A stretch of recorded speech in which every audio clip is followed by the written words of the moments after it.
Olá, obrigado por estar no Godcast novamente. Vamos falar um pouquinho hoje sobre aquele que era, que é e que há de vir.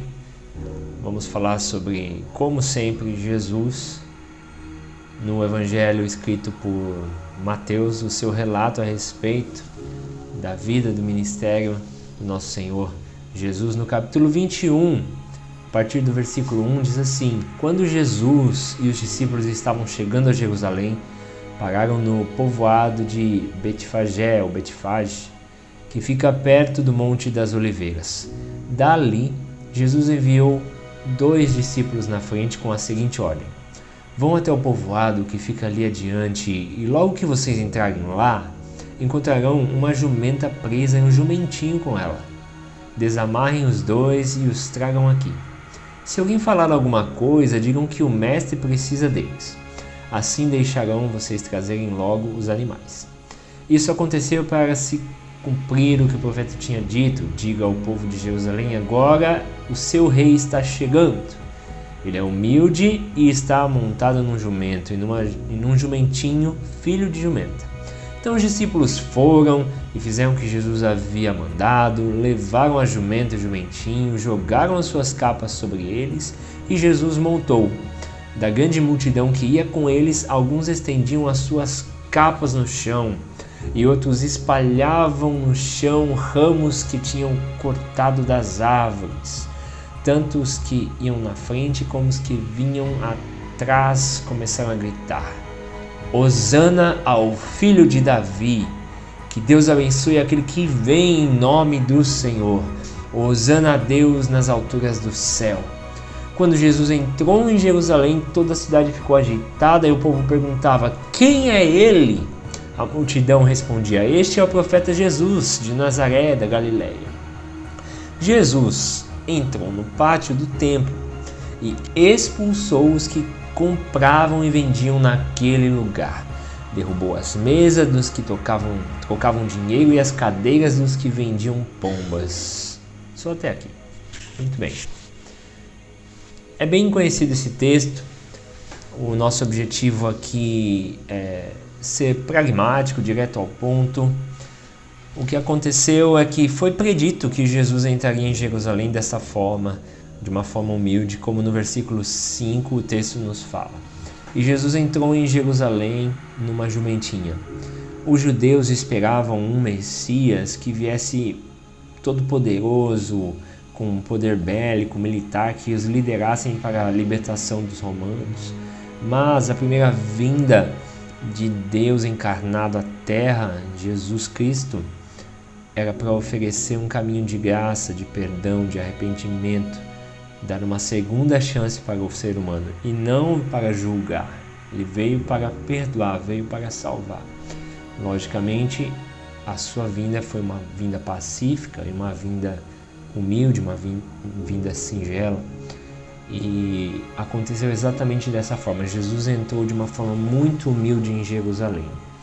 E no versículo 9, nós vemos que o povo começou a gritar: Hosana ao filho de Davi. Quando eles gritavam Hosana ao filho de Davi, tem dois significados aqui. Primeiro, Hosana significa salvação ou salva-nos. E filho de Davi é um símbolo, né, que eles estavam reconhecendo a herança da promessa de que o Messias viria, né, da casa de Davi, seria descendente de Davi. Então eles reconheciam, através desse discurso, que Jesus era o Messias. Que Deus abençoe aquele que vem em nome do Senhor. Hosana a Deus nas alturas do céu. Novamente, salvação a Deus nas alturas do céu. E Jesus veio de uma forma muito humilde e pacífica. Só que quando ele entra no templo, no versículo 12, ele vê o pátio do templo, né? Na verdade, ele entrou no pátio, o texto diz pátio. No pátio do templo, e vê ali que estavam vendendo, comercializando. Ele expulsa toda aquela galera que estava lá, coloca essas pessoas para correr, ele fica irado, uma ira santa, ele derruba as mesas dos que trocavam dinheiro e as cadeiras dos que vendiam pombas. Por que vender pomba? Porque a forma de você cobrir o teu pecado ainda naquela época, Jesus ainda não tinha morrido na cruz para ser o sacrifício perfeito, e através dele nós temos o perdão dos nossos pecados, era o sistema sacerdotal da lei de Moisés, onde você tinha que sacrificar um animal para cobrir o teu pecado, para ele ser a propiciação, ou seja, substituto, pagar o preço da culpa do teu pecado, para não cair sobre ti. Você ia lá e sacrificava um animal, e quanto mais grave o teu pecado, maior o animal, mais relevante no sentido tanto financeiro que custaria esse animal, quanto do sentimento que você tinha pelo animal. Quando um judeu tinha que sacrificar por causa de um pecado muito grande, uma ovelhinha sem mácula, pura, era tipo o seu cachorrinho, tipo o seu gatinho aí na tua casa, o seu pet que você ama, que você gosta, e você peca, e naquele sistema você tinha que sacrificar esse teu petzinho querido aí por causa do erro que você cometeu. Só para os irmãos conseguirem trazer para os dias de hoje o que significa, né, esse sacrificar de animais que ocorria naquela época.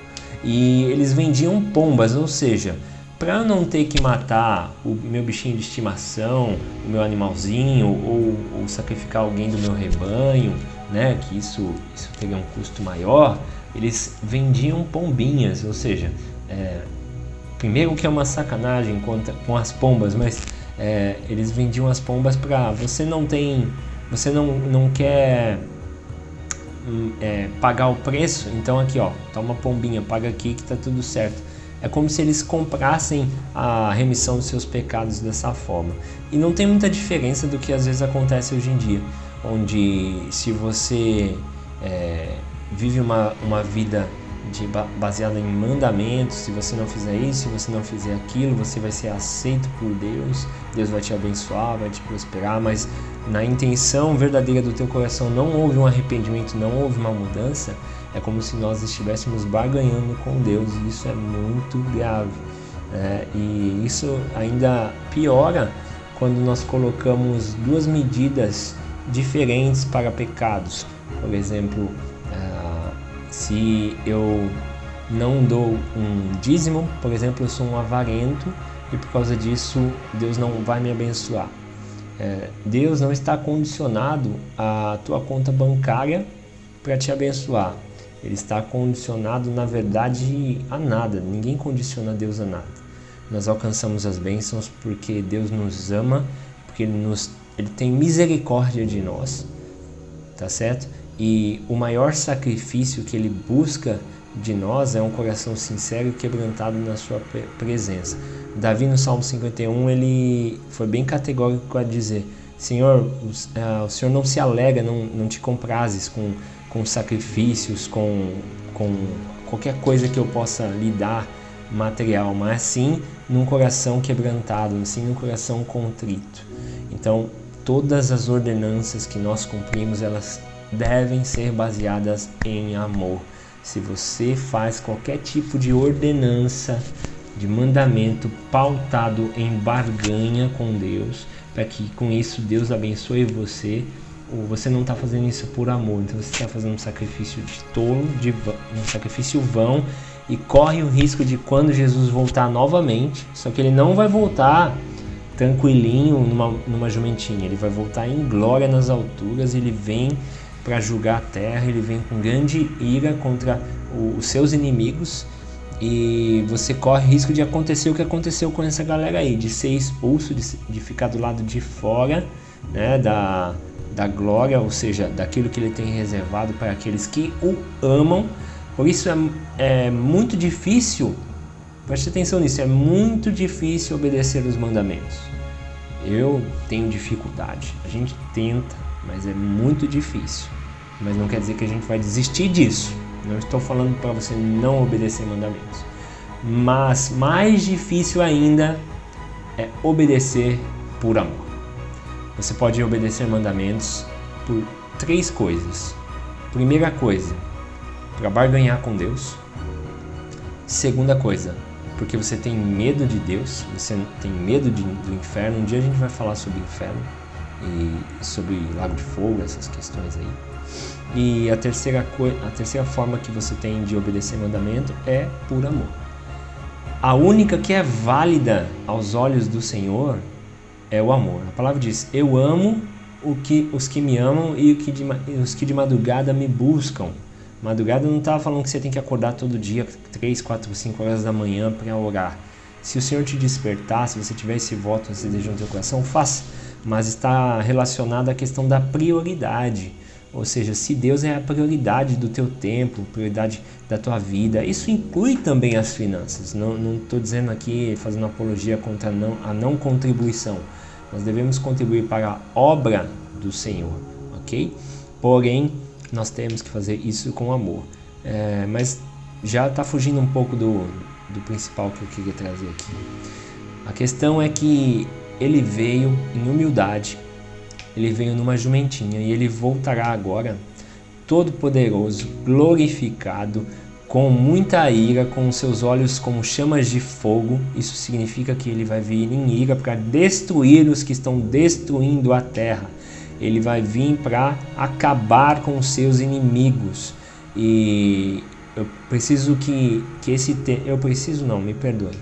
Nós precisamos entender uma coisa. Nosso maior inimigo não é o diabo, nosso maior inimigo é Deus. Se você for inimigo de Deus, é muito pior do que ser inimigo do diabo, porque Deus é muito mais poderoso do que o diabo. Então é melhor você ser contado quando ele voltar na segunda vinda como um aliado dele, está do lado dele. Porque se você for contabilizado do lado dos inimigos de Deus, ele vai te pisotear, ele vai te destruir. Hoje a porta da graça está aberta. Temos tudo para nos arrepender, ou seja, temos o sangue de Cristo que nos purifica de todo o pecado. 1 João 1, capítulo 1, versículo 7. Se andarmos na luz como Ele na luz está, temos comunhão uns com os outros e o sangue de Jesus nos purifica de todo o pecado.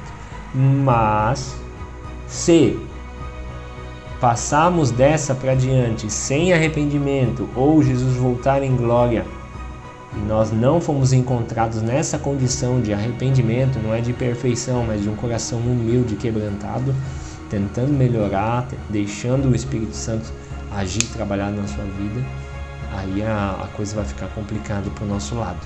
Então preste muita atenção com isso. Temer a Deus, até os demônios, os anjos, qualquer ser que é uma questão de inteligência mínima, que tem o mínimo de inteligência, teme. Temer a Deus é básico, é padrão. A criatura não pode mandar no Criador, ok? Mas a salvação não é só para quem teme, é para quem ama o Senhor. Então nós precisamos sofrer e buscar a Deus e chorar até que isso seja gerado em nós, esse amor pelo nosso Pai, essa identidade dessa filiação ser gerada dentro de nós. Porque Jesus vai voltar em glória, ele vem para destruir os seus inimigos, mas glorificar os seus aliados. Apocalipse 19, versículos 13 a 16, vai falar sobre que Jesus vai vir, né, com as suas vestes tingidas de sangue. Só que assim, é muito comum a gente ouvir por aí esse versículo fora de contexto e as pessoas associam esse sangue das vestes de Jesus com o sangue que ele verteu na cruz do Calvário. Não é isso, meu querido. Não é isso. Esse sangue é o sangue dos seus inimigos que são pisoteados. Ele diz no versículo 15, Apocalipse 19, vou no 15 direto. De sua boca saiu uma espada afiada com a qual ferirá as nações. Ele as governará com cetro de ferro. Ele pisa o lagar do vinho do furor da ira. Vinho é de que cor?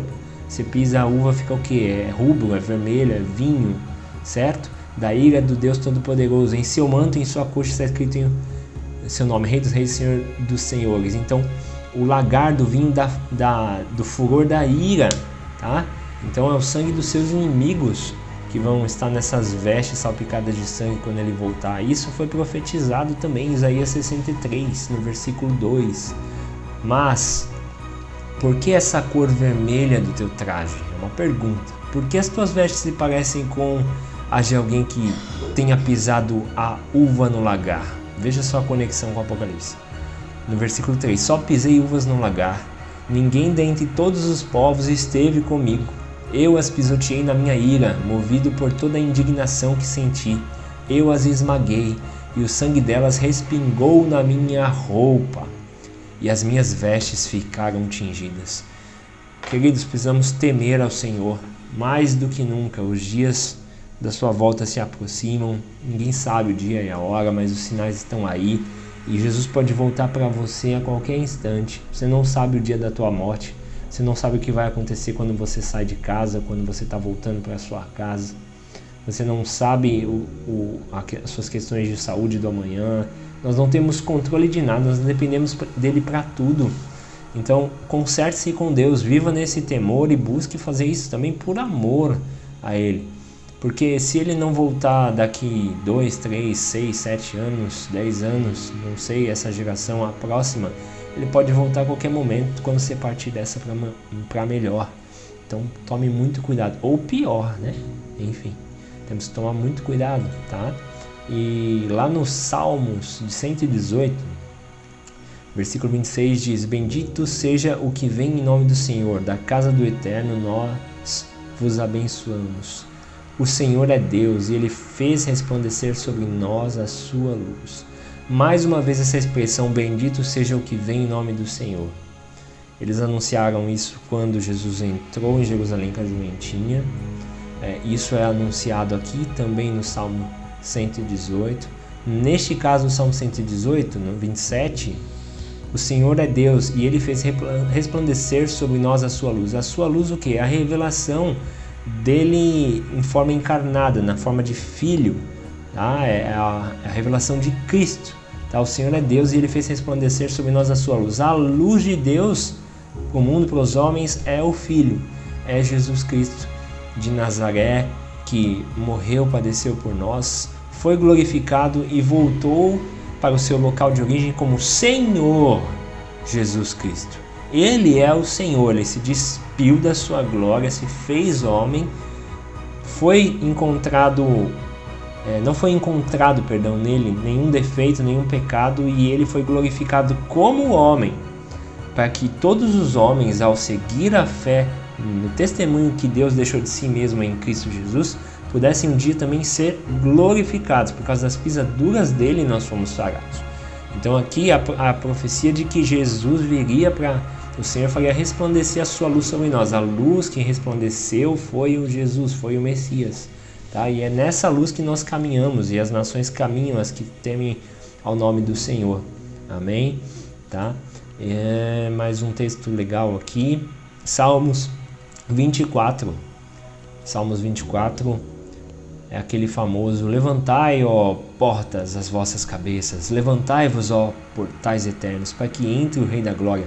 Quem é este o Rei da Glória? É o Senhor dos Exércitos. Ele é o Rei da Glória. Jesus Cristo é o Rei da Glória. Tem duas interpretações aqui. Uma delas é que isso diz respeito a quando Cristo volta, né, da sua passagem aqui pela terra, e é a que nós mais concordamos, que Jesus volta glorificado, né, e os anjos olham para ele era Deus, ele se fez homem, ele volta agora como homem e como Deus ao mesmo tempo. E os anjos: quem é este o Rei da Glória? É o Senhor dos Exércitos, ou seja, Jesus, Yeshua HaMashiach, é o Senhor dos Exércitos. Ele é o Rei da Glória. Agora existem outras interpretações que diz que não foi no momento do retorno, depois da morte na cruz, a ressurreição da cruz. Dizem que isso é antes, ou quando ele vai governar a terra, né, na segunda vinda, quando ele vem para assumir o reinado dele. De qualquer forma, o cerne da questão é que Jesus Cristo é o Rei da Glória, que Jesus é o Senhor dos Exércitos. Ele é o Rei da Glória. E quem é este para você? Quem é Jesus para você? Ele é o gênio da lâmpada, onde você esfrega sua mão em um minuto de oração e pede 3 desejos e ele tem que realizar? Ou ele é o amado da sua alma? Aleluia. Em Apocalipse 1, mais uma vez, diz, versículo 7: eis que ele vem com as nuvens e todo olho verá, até mesmo os que os transpassaram. Então Jesus vem, talvez, muito temor aqui, não estou sendo as minhas palavras, talvez falte muito pouco para Jesus voltar. É tempo de se consertar, não dá mais para ficar em cima do muro. Nós sabemos que o morno, ele vomitará da sua boca. Então, o morno é a mesma coisa que o frio.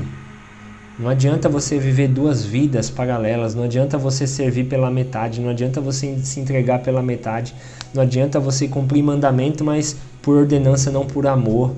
Não adianta viver na lei, você tem que viver na graça, porque a graça, ela julga inclusive a intenção do nosso coração. A Bíblia fala coração, mas porque na época eles entendiam o coração como o centro do intelecto, dos sentimentos e dos pensamentos.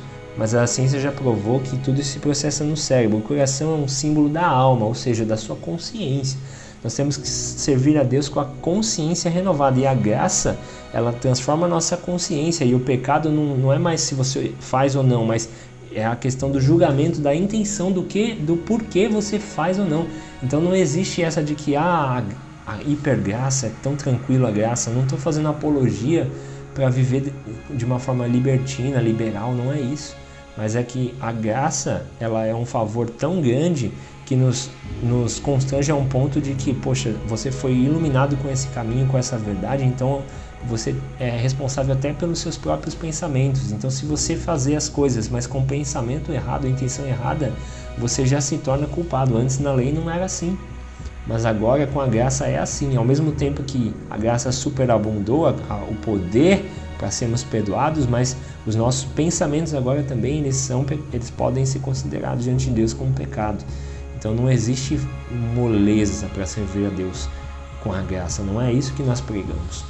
Nós pregamos a graça porque tudo que nós recebemos é um favor, é uma graça, tá? Mas assim, rejeitar essa graça também tem um preço muito, muito caro. Que esse temor seja gerado no teu coração. E para nós, aqueles que, em nome de Jesus, estou me incluindo aqui pela fé, porque não julgo que ainda cheguei na condição ideal, nunca vou corresponder, sempre vai ser pela graça, né? Corresponder à expectativa, mas sempre vai ser pela graça. Mas para nós que cremos dessa forma na salvação, temos essa esperança, eu deixo Cantares 2:8 para você. Esta é a voz do meu amado, ei-lo aí, que já vem saltando sobre os montes, pulando sobre as colinas ou os outeiros, dependendo da versão. Queridos, os sinais, a ministração do Espírito nos nossos corações, as revelações de entendimento da palavra que vem crescendo para os verdadeiros que buscam Ele em espírito e em verdade, que estão se esforçando para ser trigo, não ser joio, sabe? A voz ela é cada vez mais forte. Essa trombeta celestial tem tocado nos nossos corações, a gente sente que não falta muito, e é necessário que esse sentimento nasça em você, que você tenha essa percepção espiritual também, tá? Não viva o 2022 da mesma forma que você viveu 2021. É tempo de se firmar com Deus de uma vez por todas e não tem plano B, não tem como você ser salvo de outra forma, tentando fazer com o teu braço, do teu jeito. Ou você entrega tudo para Ele, ou você não entrega nada, né? Ou quem é sujo, suje-se ainda. Agora quem é limpo, limpe-se ainda. Quem é santo, se santifique ainda. Quem pratica o bem ou o mal, que faça ainda mais. Não importa o lado que você escolher, querido, mas escolha o lado certo. É isso que está diante de ti, a vida e a morte. Escolhe a vida, querido. Escolha ser fiel ao Senhor, se esforce ao máximo.